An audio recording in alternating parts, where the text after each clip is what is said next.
Hello, my beautiful women in God. Today's lesson is pruned. So, not like the prunes that you eat, or like when your fingers get all wrinkly from washing dishes all that time, but more of when you are doing some yard work, and maybe you're doing some hedge trimming. I like being in the yard. For me, it's a good stress reliever, just to commune with nature and have that outlet to, find that time to be by myself, to kind of collect my thoughts. If you don't do it, I think finding something that helps you, like, get your focus and get your sensor, I definitely encourage you. But with pruning, you're not doing it to the point where you want to kill the tree or the bush or whatever it is that you're working on, but you're simply essentially giving it a haircut. You're trying to get it to a more manageable space, as far as whether you want to have it nice and rounded, or if you want to do all the shapes. I don't do all the shapes. I just make it nice and round and nice. But what it does, it helps the tree as well. It can give it more health, like especially if you're pruning off like dead parts of the tree, if you're pruning off any parts that are like ill or diseased that cannot be healed, because sometimes that can also spread.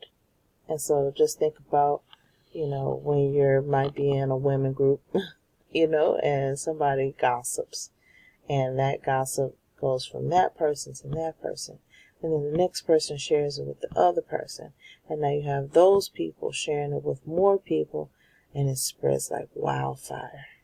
Women are really good at spreading gossip. But what if we did not do that? What if we just turned away from that and decided, you know what, I am going to turn away from that. I'm going to find me a better outlet than that. So the scripture is coming from John chapter 15, verses 1 through 2. And it reads, I am the true vine, and my Father is the gardener. He cuts off every branch in me that bears no fruit, while every branch that does bear fruit, he prunes so that it will be even more fruitful. So kind of what I was saying about the bush. You don't want to cut it to where you're killing it. It's more to help it be more productive and to cut off parts that aren't really working the way it should. Like in this example, the branches that were not bearing fruit, you just cut it off completely.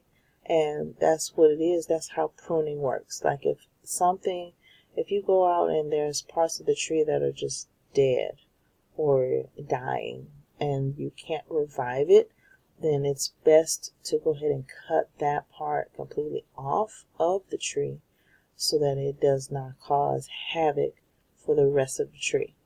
And so I think we should treat our lives the same way, as we're pruning, our lives. And that could be, maybe there's, friends or acquaintances that you might need to separate yourself from for a bit. Maybe there's a family member that, at least for a little bit, you need to separate from, just to get yourself back in line with God, so that you can approach that person in a more productive and loving way.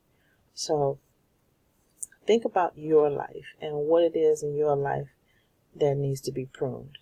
Are there some bad habits that you've been holding on to that would serve you better not being in your life? Are there some places, that you go, or people that you talk to, that are not bringing you the fruitfulness that you would require, that are not bringing the goodness to your life that you need, that you deserve? You deserve to be around people who are uplifting, people who motivate you and inspire you, people who You go and you can get good advice. They're wise people, they're loving and compassionate people, and they're people after God's own heart, like people who really want the best for you. And that doesn't necessarily mean being around people who are just going to say whatever it is that they think you want to hear. Sometimes there are things that people tell us that we might not want to hear, but if it's something that's aligned with the God that we serve, the word that we read, if it's aligned with that and it's meant to make us better, like this pruning, if it's meant to shed off those parts that are not working, the parts that are not doing well, the parts that need to be cast away, then that is something that is helpful. Those are people you want to keep in your corner. Maybe they're going to become accountability partners.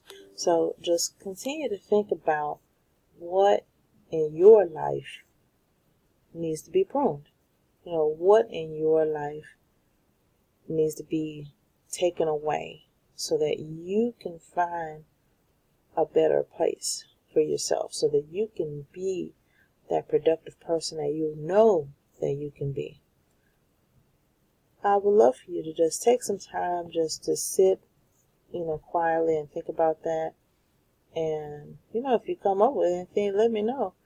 I'd love to hear from you. I know this is a topic that is helpful to any of us to be able to know what it is in our lives that is unproductive, that's causing like some spiritual or emotional death and turmoil, that we would just be better off if it was cut off, just like the Father, the gardener, would cut off those branches that were not bearing fruit, and the ones that were bearing fruit, he pruned them so that they would continue to bear fruit and even more fruit, and they would just be more productive because of the way he pruned them. So I hope this was helpful to you. I hope that you were able to take away some good thoughts, something that you can use throughout the week on what it is in your life or who it is in your life that needs to be pruned so that you can shine like the diamond God has created for you to be. My women of God, I hope that you have a wonderful night. God bless you.